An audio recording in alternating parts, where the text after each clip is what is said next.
Ladies and gentlemen, my name is Keith and welcome to my view from the 40. I'm coming to you just moments after the 106th Grey Cup.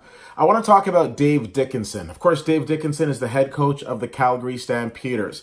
He won a Grey Cup with the BC Lions and was named the team MVP during that game. He took over coaching the Calgary Stampeders in 2016 and in his first year went to the Grey Cup and lost. 2017 went back to the Grey Cup and lost again. Well, as they say, the third time is the charm, because I'm sitting here talking to you about the Calgary Stampeders now being the Grey Cup champions, so congratulations to them.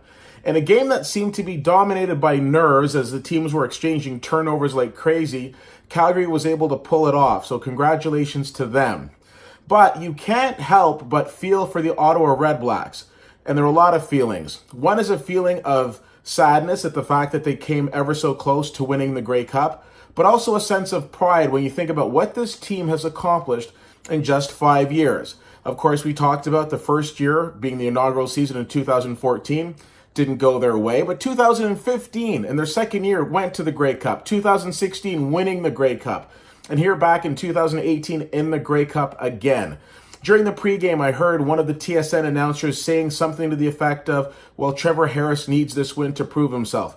I disagree. I think Trevor Harris has been proving himself since he took over this team after Henry Burris left. And yes, they came up short today, and there will be many people that will blame Trevor Harris for this loss. I won't be one of them.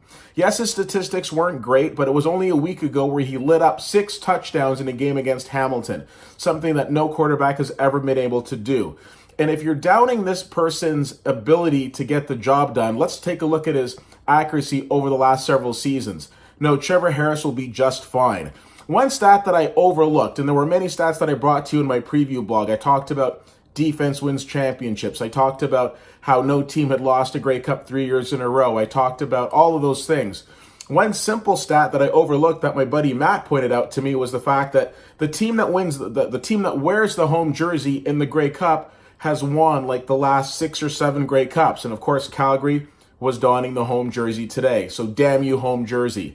I've seen a lot of social media posts that are basically making fun of Ottawa and taking shots at Ottawa. These are what I like to call the fickle fans, the fans who, when the going gets tough, they get going.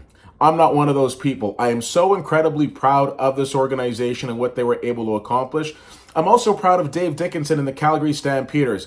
Wouldn't you know, in the year that Wally Bono retires, the baton is passed on to one of his pupils, who goes on and wins his first Grey Cup as a head coach.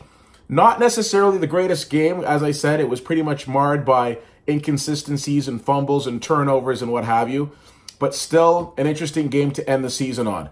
It will be interesting to see what happens in the offseason with all the free agency. But again, if you're a REDBLACKS fan, hold your head up high because your team made you proud this year, and congratulations to Calgary on finally getting it done. I'd love to hear what you have to say about this game. As always, you can reach out to me on Twitter at CFL_fan, Facebook.com/Witty Whittier, and WittyWhittier.com. Thank you so much for checking this out. My name is Keith, and that's my view from the 40.